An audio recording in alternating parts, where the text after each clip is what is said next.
Mae Govannen, Melanine, and welcome to this reading. Now, as you probably guessed, this is going to have a bit of a Lord of the Rings theme. Now, I'm going to do it slightly differently. I'm a little bit nervous about this because I've never tried anything like this before, and I'm not sure how it's going to come out. But if you enjoy it, please let me know because I really don't know how. It just came to me, and I thought I have to try it. Okay, so the theme of this reading is who is in your fellowship. Now, it can be a person or a situation or an energy that kind of represents one of the members of the Fellowship of the Ring. Okay, that's kind of the idea. So I'm going to pick 9 cards to represent the Fellowship. Okay. And then I'm also going to pick an extra one because I feel Bill the Pony should have been mentioned in the Fellowship. So there will be a little extra one at the end which will represent Bill the Pony because we all love Bill the Pony. Okay, right. I've used my Oracle cards to guide you into whichever reading you want to go with. Of course, if both of these rings sing out to you, then please, listen to both readings.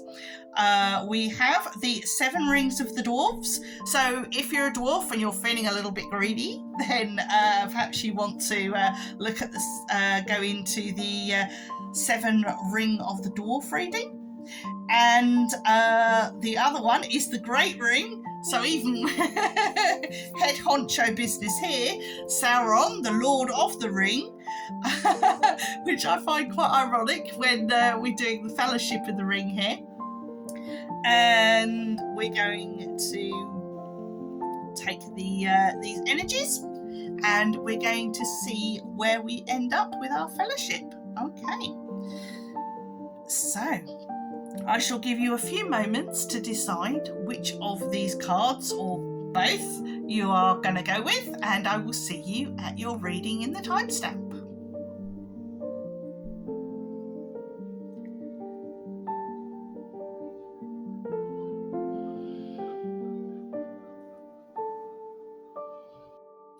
Mae Govannen, Melanine.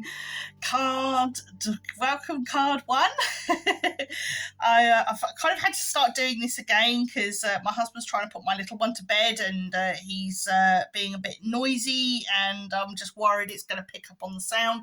Because if some of you have had readings of me before, I do normally use a microphone, but the microphone is just making horrible noises and completely ruining the reading. So I'm just going to have to go without a microphone. So let's get started. Right, now you chose the 7 rings of the dwarf, so I hope you're not going to dig too deep and get too greedy and bring out a Balrog. We will see, won't we, if there's a Balrog in this reading. Right, so what we're going to do is we're going to have a look at different aspects of the Fellowship of the Ring and see what energies and whatever they're bringing to the table to help you find out who is in your fellowship, as it were. I'm not sure how this is going to go. I've never done this before. It's just something that popped into my head and I thought, let's just try it. Let's just go for it, It's rather than thinking perfection, let's try, let's experiment, let's have a little fun. So just kick back, relax, and we'll take what resonates from this reading and just, don't worry about what doesn't resonate. Overall, just enjoy yourselves. So our first card is going to be our Frodo card. And the card we have is, so I haven't turned these over yet either because I wanted to see them when you saw them as well. So we're going to see what happens anyway. This deck that I've chosen for card 1 is the the Terry Donaldson deck. Sorry, I'm going to bring the card. Yeah, the Terry Donaldson deck. Okay, and the other deck I've got is the I just turn that around because I can never remember what they're called. The Casey Gilly deck is for the other one. Right, so let's make a start. So our Frodo card is the Three of Swords. And the little blurb on the bottom says, Sam comforts Frodo by the side of Mount Doom after Gollum has taken the ring along with him into the fiery furnace.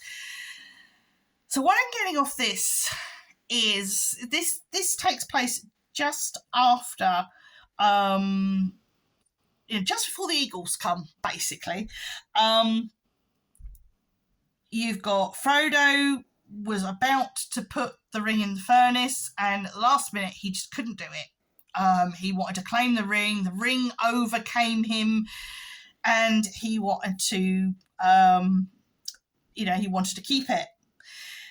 But what he didn't know is that Gollum was creeping in behind him, and of course Gollum still wants the ring, and so he attacks Frodo and bites his finger off, and in the process gets hold of the ring, and he trips and goes headlong into the furnace with the ring, and the world is saved. So basically Gollum saved the world, believe it or not.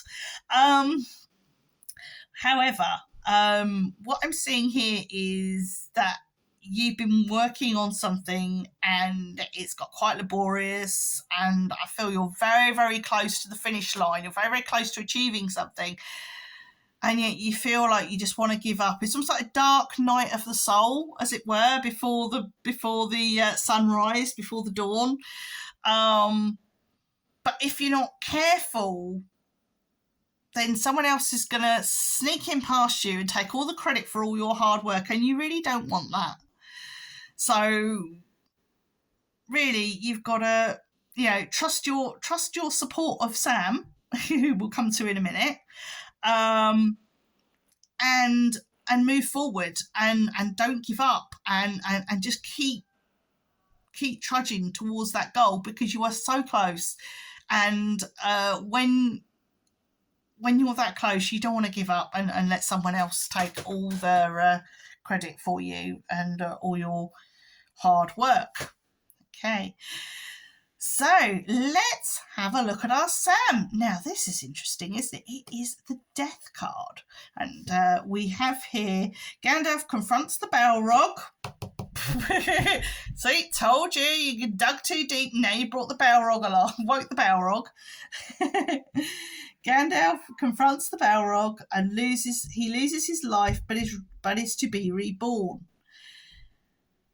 So what I'm seeing here is that we need to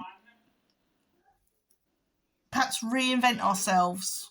Our Sam is giving us guidance to reinvent ourselves, to renew ourselves, have a glow up, get some new clothes, try a new approach, even try a different approach to what we're trying at the moment. Maybe what we're doing isn't working, and that's why we're getting so burnt out. Maybe we need to look at things a little bit differently. Get help in, and our Sam says that we need to change direction, do things differently than we've been doing it currently. And sorry, I'm getting a little bit distracted by my little one upstairs doesn't want to go to bed, and I can hear him making it very abundantly clear that he doesn't want to go to bed. So I do apologise for any shouting in the background. It's just my little one refusing to do what his daddy wants and go to bed. Anyway, definitely feel here this is about a change of direction, whether it be clothes, trying something new, having a real sense of renewal and putting things aside that just aren't working and saying, okay, this isn't working, we're going to try a new direction. Sometimes shaking things up and moving things around is kind of the way to move ourselves forward.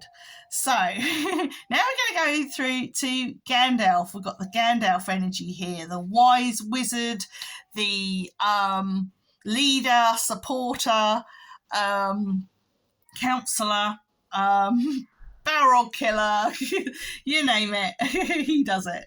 And I find it interesting that we have Glorfindel in this position, in the Gandalf position, because they have a lot of things in common. Glorfindel, if you only have if you've only watched the movies, you'll barely know anything about him. I think he's in the movie as an extra for like 1 second or something like that. But in the book, he is the elf that comes to Frodo's aid. It's not Arwen, it's Glorfindel. And he's sent from Rivendell to help find the ring bearer and bring them to Rivendell in safety. And, he is able to assist Glorfindel Frodo at the river when the Nazgul come after them and everything else. Now, the interesting thing about Glorfindel is he also fought a Balrog. He's in the Silmarillion, is part of the story of the fall of Gondolin, which is this great elven city. And the city is eventually attacked by Morgoth and his servants and his dragons and everything else. Basically, Morgoth throws the book at the city. He throws everything he's got at the city. And Glorfindel is helping the sort of refugees escape. And there's a Balrog in their way, and it's Glorfindel who dies fighting the Balrog. And he is brought... When elves die, they remain, rather than like when humans die, they go out of the world to some place that the elves, even the Valar, don't know, possibly to the Timeless Halls, we don't know. It's like they sort of leave the world, as it were. And for elves, they don't. They stay within Arda and are meant to die when Arda dies, apparently. And so their spirits go to the halls of Mandos in the elven part, because there is a mortal part as well, but they don't stay there very long.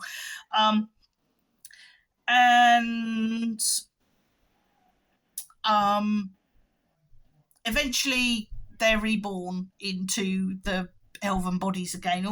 In Glorfindel's case, he doesn't stay there very long because he dies his heroic death fighting a Balrog, and he's sent back to Middle Earth. Although, why Athalion? Athalion fought 5 Balrogs, didn't get sent back. Maybe Athalion didn't want to go back. I was like, Athalion of the Fountain, that's what I'm talking about. And so Glorfindel gets sent back, but he's kind of got Maiar powers as well, so he's like a super elf.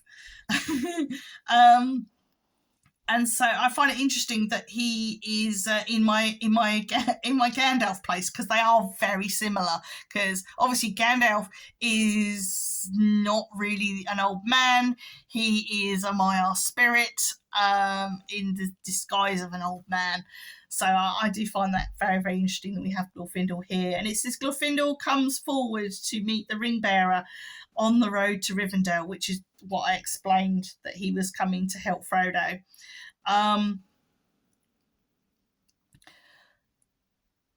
So what I read from this is that, as I say, with this death card here, being, as I say, death is our friend in a way, death and renewal and everything is our friend, but we're going to have support around this. We're going to have, I think it's going to be, I'm getting this one person who is going to be really, really supportive of helping you to, it might be a mentor. and getting mentor, something like that, who will be around to support you in moving forward in with whatever changes you want to make. So maybe you need to sit down and get some professional guidance, or if it's careers, then career guidance or something like that, that's going to help you move forward with the changes that you need to make. And as I say, you're not going to be alone. You're going to be sitting down with somebody and getting your pen and pencil out and planning ahead. So that's kind of the feeling that I'm getting here. So I'm going to move on to the Aragorn card. Okay, and the Aragorn card is, obviously, Aragorn is a man. He's a kind of a Superman because he's descended from the Númenóreans, who are like superhumans who live long, and Aragorn looks about 40, but he's like 87 or 88 or something like that, so he's sort of twice as old as he looks, which is pretty crazy. But anyway, let's turn over and see what we get. Bearing in mind, obviously, Aragorn ends up being the king. he's the king about to return. So we have the 5 of coins, and it says, the company of the ring enter the underworld labyrinth of Moria. Now, obviously, Moria was Khazad-dûm. It's very interesting that through all my daily readings that I've just done, because normally I do my daily readings and then I'll do a weekly reading later on in the week, but I'm kind of doing it all at once today because I feel I've kind of got the energy to do that. But find it interesting that we are going, as it were, under the mines of, or the underworld of Moria, or the Khazad-dûm, as it was about, the city that was abandoned. Now, this door here, if you can see that, this door here, hopefully you can see it, because my lighting can be a bit funny. But this is the door that you're meant to say, that says on things, speak, friend, and enter. Everyone's thinking, what? And the password is Melon, because the Elvish for friend is Melon, as in Mae Govannen, Melonin, well met, my friends. And so when elves are talking about melons, they're not talking about the fruit, all right? Anyway, I feel that is really important, the whole thing of speak, friend, and enter. There just seems to be a real theme running through here about getting support of friends. Well, this is a fellowship reading, as I said. And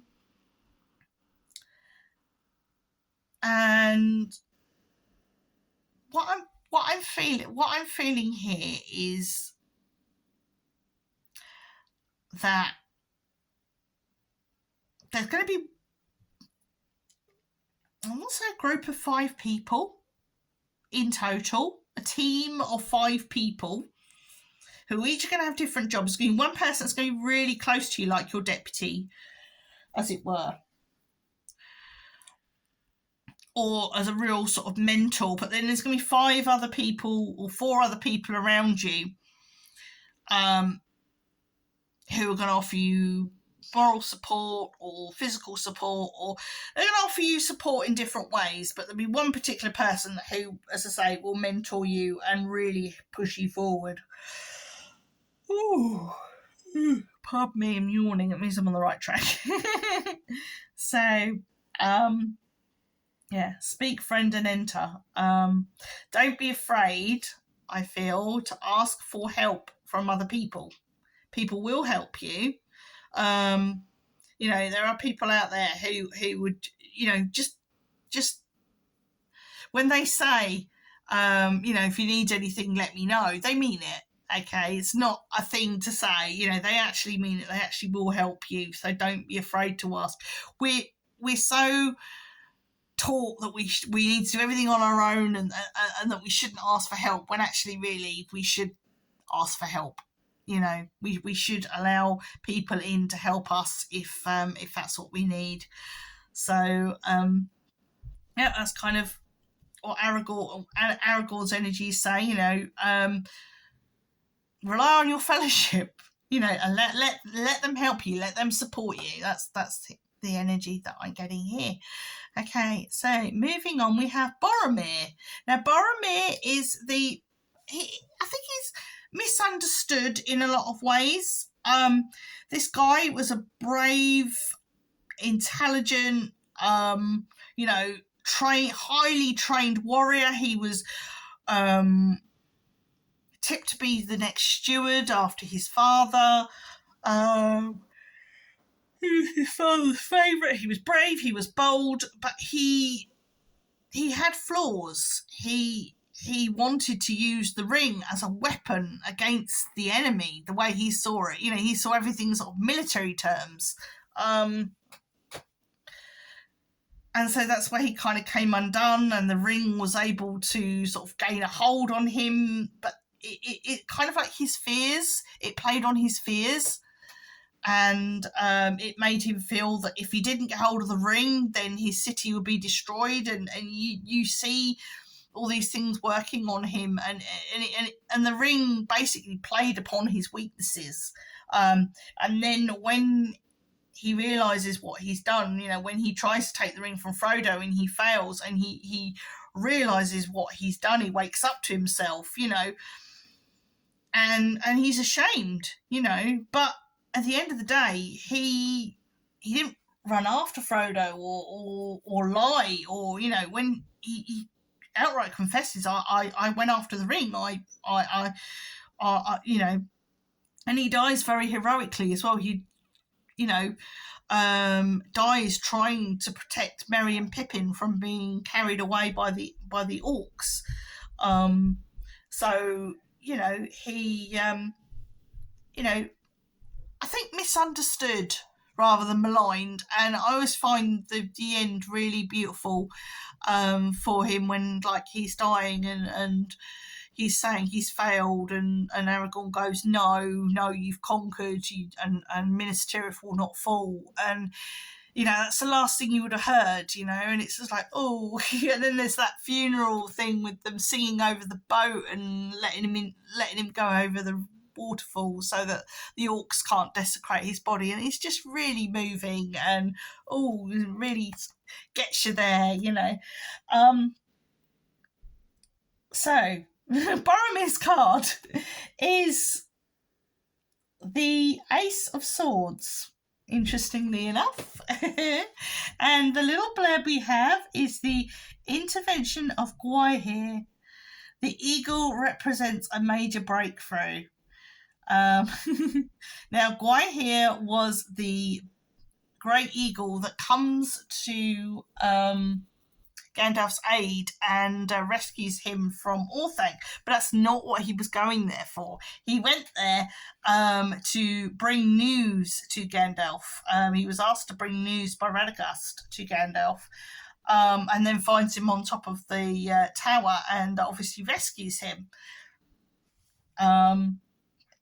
And obviously his intervention led to Gandalf being able to get to Rohan and get Shadowfax, and then hightail it back to Rivendell in time for the hobbits to turn up. So, the rest is history. Gwaihir, good old boy. Now, I find this interesting. We have this Ace of Swords being representing, Boromir's energy, because obviously he, unlike his brother who says he likes not the sharpness of the sword and all of that, his brother's a lover, not a fighter type.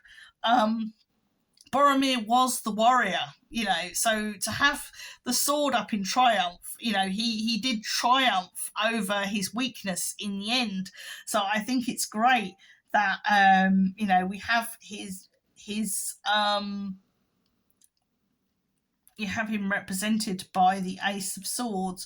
So I don't feel it's just so much about Gwaihir. This is about overcoming adversity. So if we going for the support of our friends, if we reinvent ourselves, if we listen to our mentors and we get advice, we are going to overcome all our doubts, all our worries, all our fears. And like Boromir, we are going to be able to conquer. So this is great. This is lovely. So the next character on our fellowship is the lovely dwarf Gimli. So let's see what card we've got to represent Gimli's energy. We have, interesting, we have justice. I wonder what that was. Like it was a car, some description. Or it could be one of the neighbours has got, but they've got bikes. That could be bikes. So we've got the Oathbreakers of Dunharrow represent atonement of past mistakes. Interesting. We have that for justice, and we have this for Gimli. Now, Gimli did go with the Fellowship. He did remain with Aragorn, and him and Legolas and several others went with Aragorn through Dunharrow, through the Valley of the Dead, and out the other side. And Gimli was very, very, fearful of this, and yet he managed to conquer his fears and, overcome them and be, a good support to Aragorn when he went through the Valley of the Dead in order to confront the Oathbreakers and get that all important shortcut to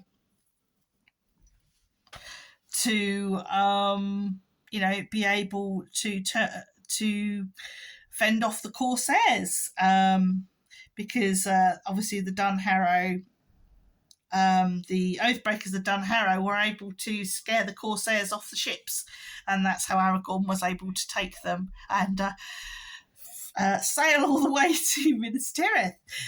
So what I'm feeling here is with our Gimli card here is that sometimes we need to confront our fears, and when we confront our fears, it makes us stronger. It gives us that little bit of extra bit of armor.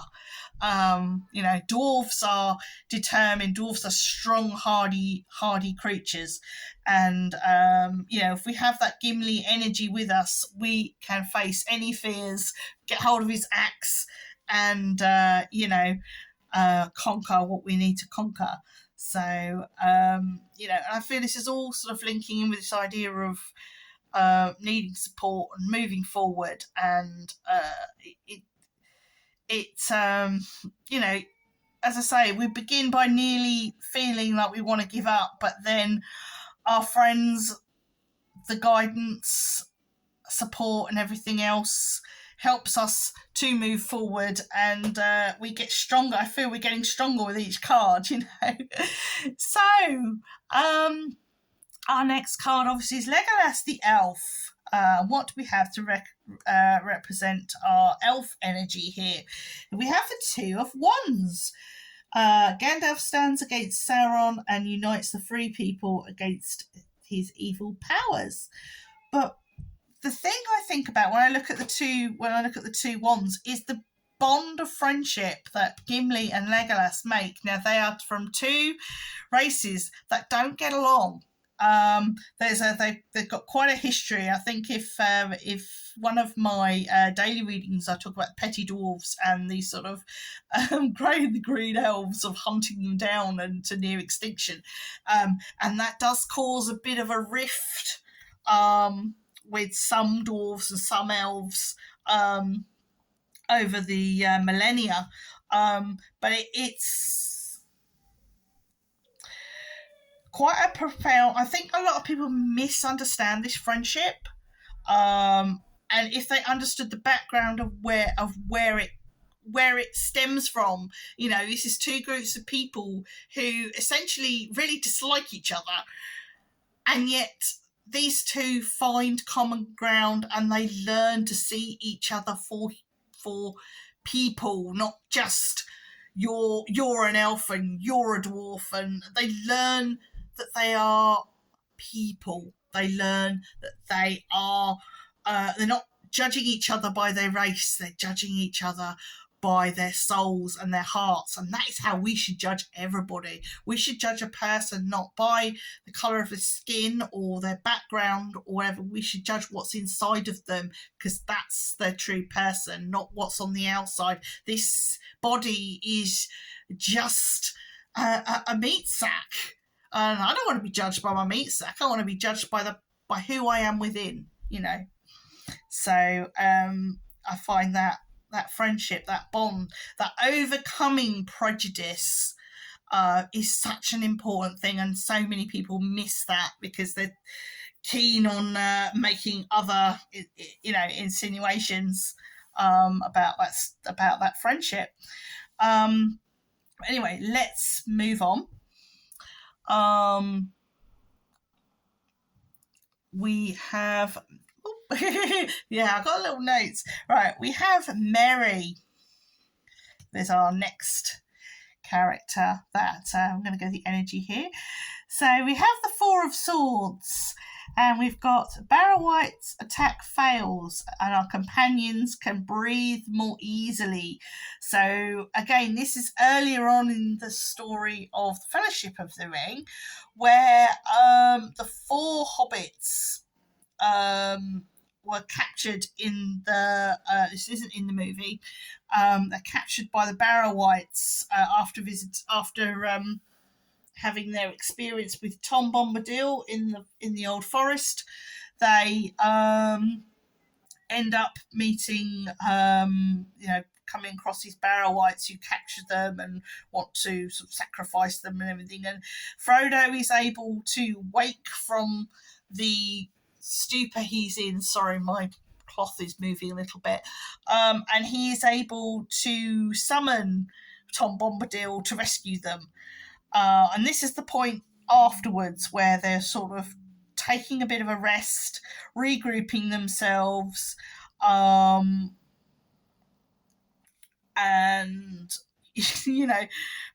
getting all that negative energy off them that they've just been suffering from in the Barrow Downs, in the Barrows.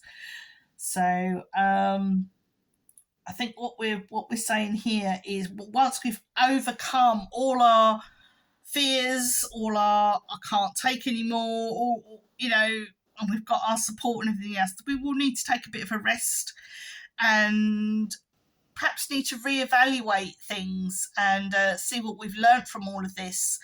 And, perhaps we will be certainly a little bit wiser from our experiences. So obviously Merry is one of the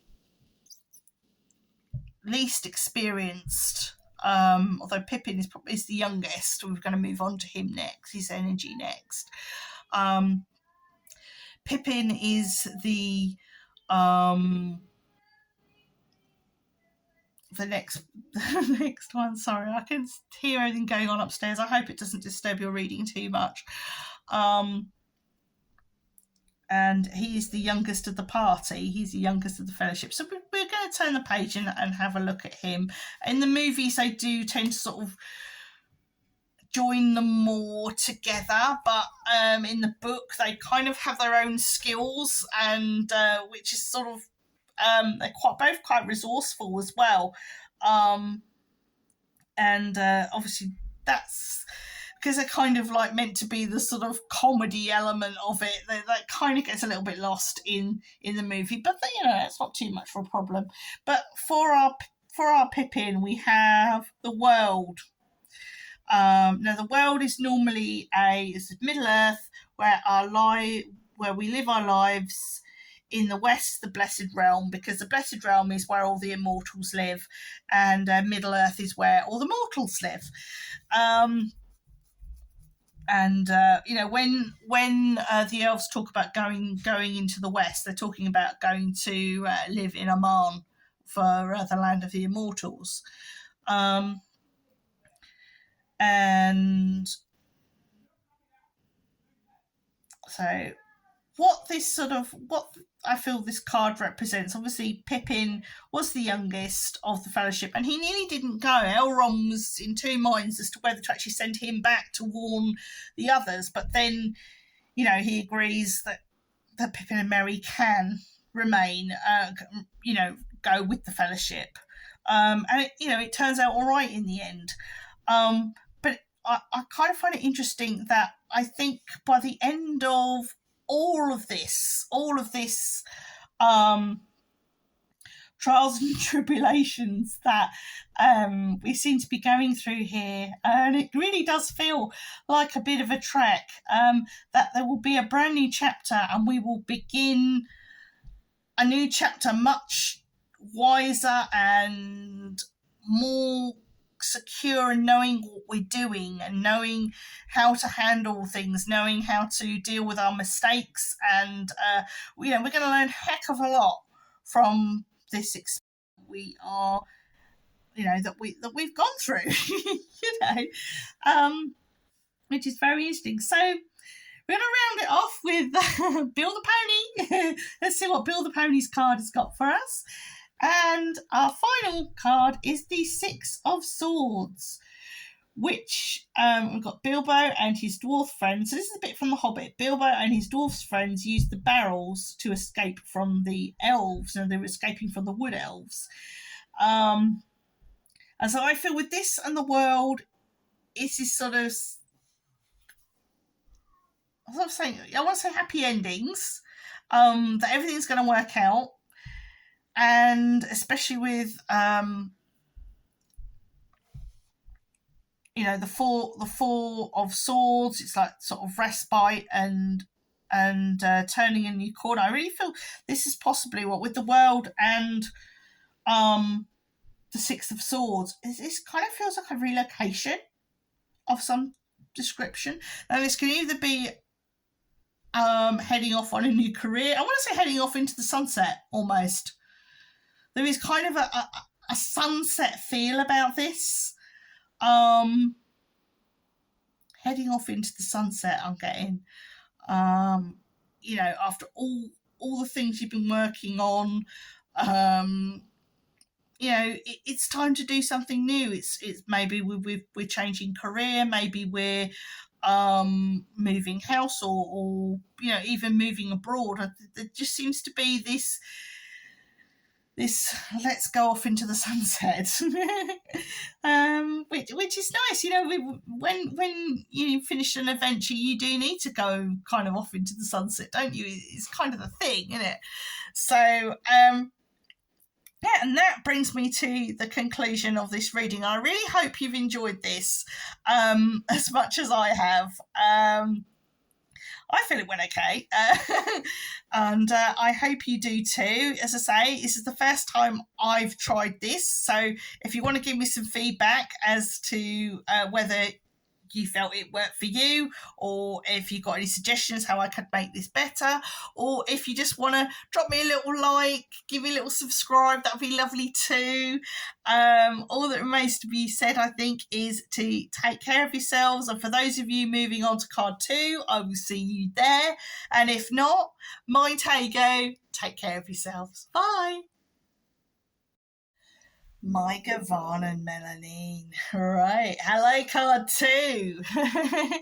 If you were in card 1 earlier, if you feel drawn to both decks, I'm distinctly feeling completely different energy on this.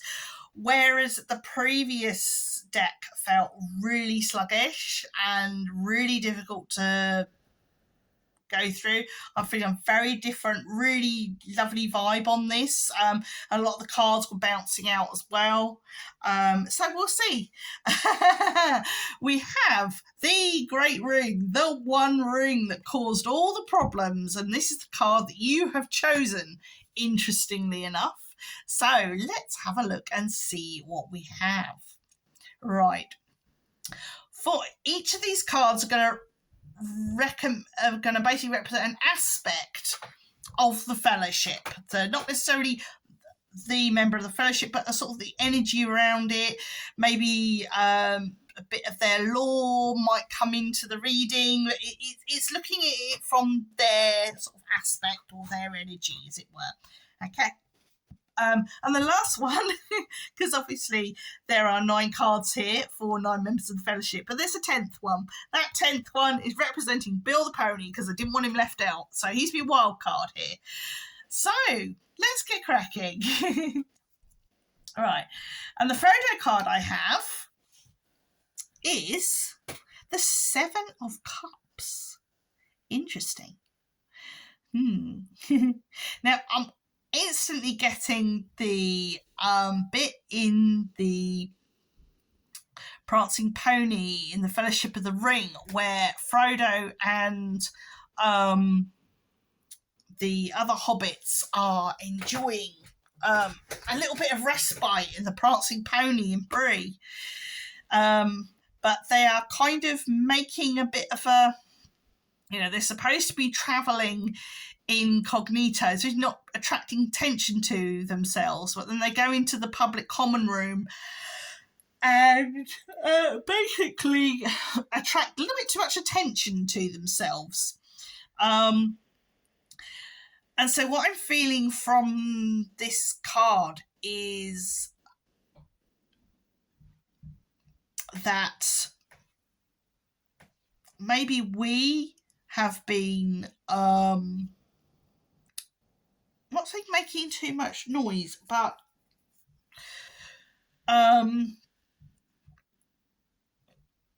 we're supposed to be perhaps there's something we need to keep a low profile about. Perhaps we need to be careful what we say, as it were, because there'll be some people who will want to jump on what we're doing and perhaps steal our thunder a bit, or perhaps it's like if you're a creative person and you've got creative ideas, be careful who you let know about those ideas, because you'll find that the friendliest person will be the person who will pinch those ideas and use them for themselves. And you really don't want that, and then you try and use those ideas and they'll accuse you of stealing off of them, that kind of thing. So although I'm looking at these cups, and you've got all these lovely cups here, and they're all pretty much the same, apart from 2 at the bottom which have got maybe a little bit extra in them, and you've got one card that looks a bit fancier than the others, and it just feels to me, if you want to stand out, if you want to be this cup, you need to keep stum about your plans, not in a rude way, but just keep some of your ideas to yourself, else you will find that there are people around you that might want to take a piece of the pie before you've had a chance to get your slicer in, as it were. So just be mindful of that. Okay. Right, so it's sort of like your burden to carry, as it were. Yeah, keep your burdens to yourself at the moment. And then we've got our Sam. Now, Sam is the energy who is going to assist you. So it could be an energy, it could be a person. Okay, and we have interesting enough, we have the 7 of Wands. So we've got 2 7s here, which again, it reminds us that we need to be. It reminds us we need to be cautious. Again, a lot of caution here. About who we trust, who we talk to, and if we remember with the Fellowship, they had to be careful who they spoke to.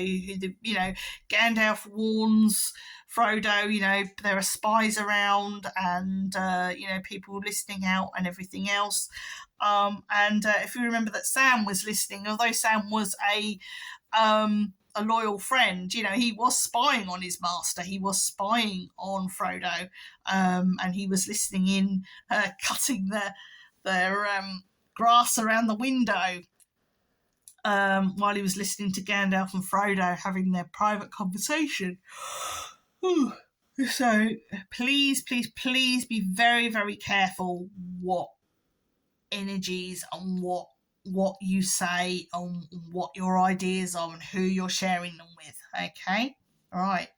Now let's move on to the next one. And the next energy is going to be the lovely Gandalf energy. So we've got our wizard energy. Oh, and we've got cups. We have the Five of Cups. Okay, that can be quite a... No, it's not the Five of Cups. I do apologise. It is the Six of Cups. I was getting towards the end of the day and I get a bit tired. So, yeah, Six of Cups. Ooh. And the first thing I'm getting here is playfulness. Now, Gandalf could certainly have a bit of a playful energy. He could be a bit mischievous, especially with those fireworks. And I feel that that sense of playfulness might be useful when we are trying to make sure that people are not interfering or trying to find out what we're up to. It's almost like we can sort of act the fool a little bit, kick back a little bit, oh, I'm just, not doing anything important, blah, blah, blah. But obviously you're making plans. And the feeling I get here is that,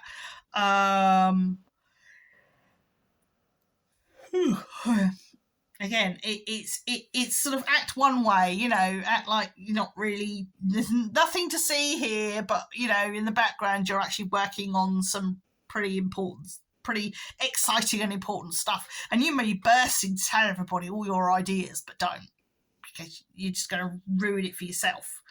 Okay, right, so on to the next one. We have Aragorn, who is the future king. Now, that's interesting because I think this is actually Aragorn. Let me just check in my little book. It's either Aragorn or Faramir, this guy. The Knight of Swords. I've got a feeling. Oh, actually, it could be Boromir, which is ironic. Where are we? The Knight of Swords. Sometimes I do have to still check up on this little thing.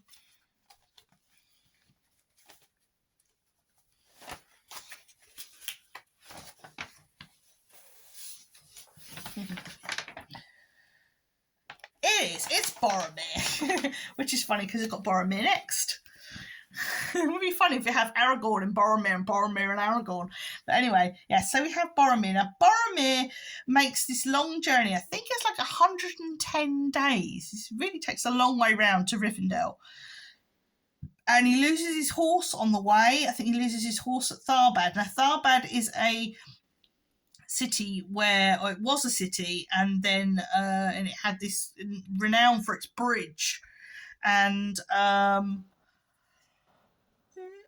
eventually it all falls into disrepair. It was like a Numenorian city, and it falls into disrepair. And I believe this is where Boromir loses his horse. So in this picture, we see Boromir trying to cross the river, and there's the broken bridge, and he's got his horse, and obviously he's going to lose it. So perhaps here we've got to be careful. As I say, this horse is possibly our ideas, our creativity, plans for the future that we've really got to be careful about, because we are in danger of losing those ideas if we let the wrong person know what our plans are. Okay, so not an easy task. We've got to really tread carefully, like our horse is treading carefully. He's not sure whether he wants to go in the river or not. So let's have a look at our Boromir then. Interesting. We have the Two of Swords. Now, this character here, I'm sure this is a Balrog, or meant to be the Balrog, which is the one that this sword here is Glamdring. Obviously, they haven't got a flaming sword for the Balrog, but um, I feel is definitely meant to be represent the Balrog, and this is kind of representing that duel between Gandalf and the Balrog, which results in both of them. Both of them's death. Now this duel lasts 10 days. It's one hell of a duel. It lasts 10 days because these guys are both Maiar. They are both on the same level, and they fight and fight and fight from top of the mountain to the bottom of the mountain and back up again, and eventually they both kill each other. So this is one epic battle, and I feel that this is referring to the person that is trying to find out your ideas. The person who wants to put a muckers on it all, the person who wants to steal your ideas, steal your creativity, and get the praise for themselves. They are waiting in the wings. They are going to do whatever they can to find out what your ideas are, what your plans are. They're really not happy with that they can't get access to it at the moment. So this keep doing the good work, and carry on, because as I say, that Aragorn energy says you got to keep fighting. And obviously it's backed up by Boromir. This is your Aragorn, and this is your Boromir, and they're a tag team, those two. And they're saying, they're working together with you on this. Both their energies are working together with you, and they're saying, come on, you can do this. Keep holding out, keep going for it. You can defeat, with the two of them, you'll defeat the Balrog, no problem. So you shall it shall not pass. They shall not win. So perhaps there are a couple of people you can really trust to keep the people. They say keep your enemies close and keep your friends close and your enemies closer. Well, I think in this case it's the other way around. Keep your friends really, really close. Don't let your half the ball off your mates, because they're the ones that are going to have your back. They're the people that have your back. They're the people that are loyal to you. You make sure you take good bloody care of them. Right, okay. So I'm getting a bit hoarse now. Could do with a drink. But we're only about halfway through, so we've got to get cracking. Right, okay. So we've done Aragorn, we've done Boromir, now we're on to Gimli the Dwarf. So let's see what Gimli's energies have for us here. Right, we have the Three of Wands, which is really lovely, because this is, I was saying about having a couple of friends and to keep them close. Just like, it's almost like this is the answer.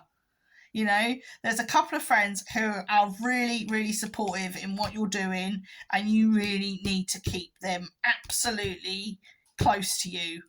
And they are almost like your guardians. They may not realise it, but they are actually your guardians. They are protecting you, even inadvertently. And their support you will really appreciate further down the line, when these people trying to steal from you are, when they fall down by the wayside, which they will, evil will be defeated. Even the Great Ring ends up in the furnace. So, Right. Okay, so we're going to move, obviously, Gimli and his axe. So when we go on from Gimli, we move to Legolas. So we see what our elven energy gives us. And we have the Nine of Wands. So much wand action here. It's like we've got like an army of wizards. I think you need it as well. I kind of feel like people are coming at you from both sides. I always feel like there's two factions of people, and you're stuck in the middle of these two different factions. And it does feel overwhelming, and it does feel like, how can I deal with this? But as I said, you've got your allies as well. Your allies, it may feel sometimes like you've got more enemies than you've got allies, but that's probably the best. Because the allies that you have got are really strong. They've got skills that can really, really help you. Whereas a lot of this is just a bunch of orcs who don't really have any particular skills. It's just numbers, but sometimes numbers don't mean anything without skills to go with them, and these people don't have the skills. It's almost like they're just yes men. Yes men can be easily got rid. So what I'm feeling with this is the threat looks worse than it is. Definitely looks worse than it is. Okay, right, and then we move on to our Merry and Pippin. We're getting towards the end of our reading here. We've got we're going to start with our Merry.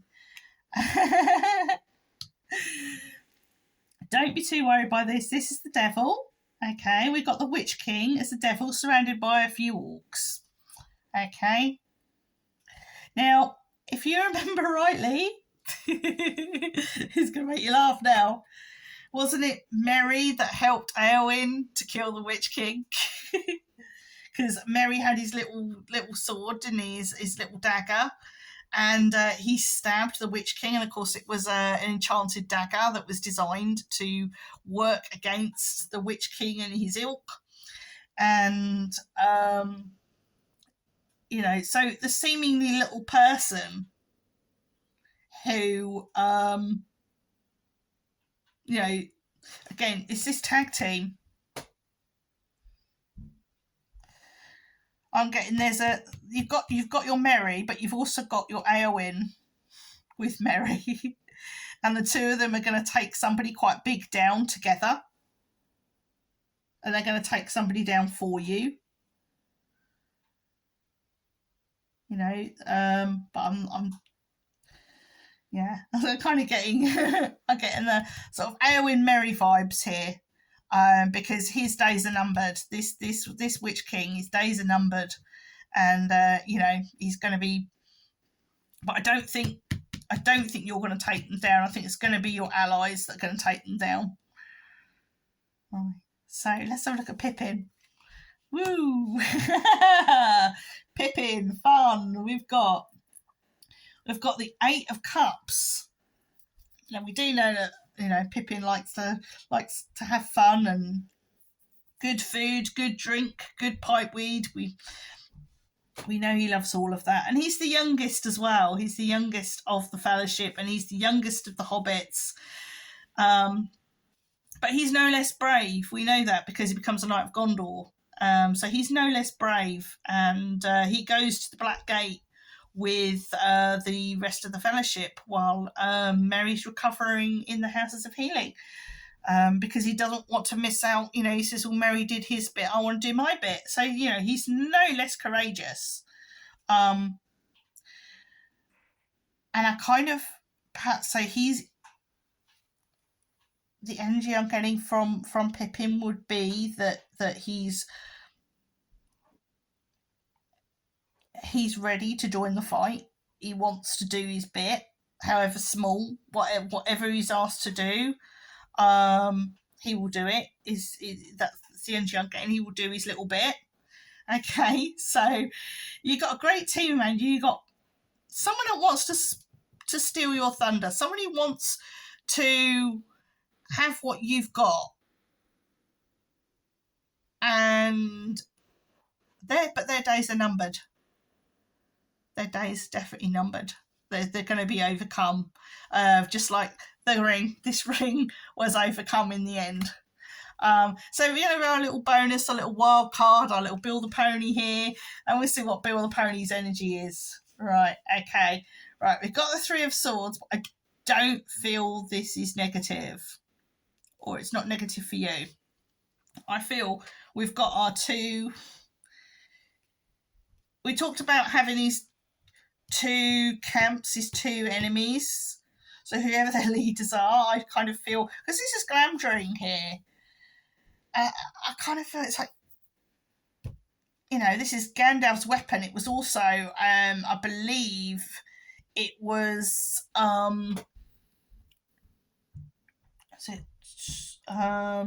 Turgon's blade, the King of Gondolin. And he obviously died in the fall of Gondolin, but it's his weapon that Gandalf discovers in The Hobbit, and that he wields at the end, when they go for that final fight before the tower falls. So at the end of the day, you're going to succeed. Definitely going to succeed. In fact, this card is actually in reverse.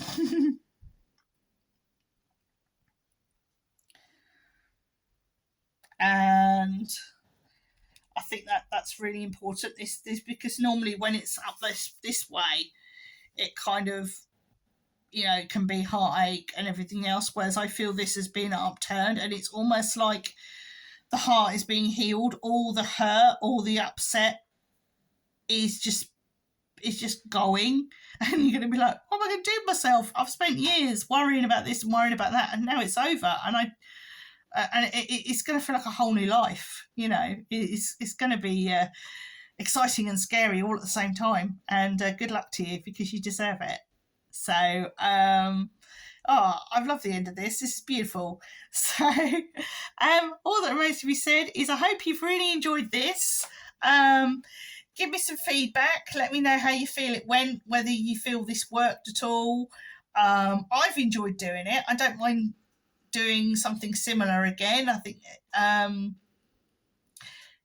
using some of the sort of scenarios in Lord of the Rings, or other fantasy stuff that I'm really into. Although there are some other decks that I'm after to do that with. But definitely, I've really enjoyed doing this. So I'm going to have to think about some other readings that I can do in the similar vein. So if you liked it, please leave me a like, a comment, give me a subscribe. And apart from that, all that remains to be said is take care, look after yourselves, mind how you go.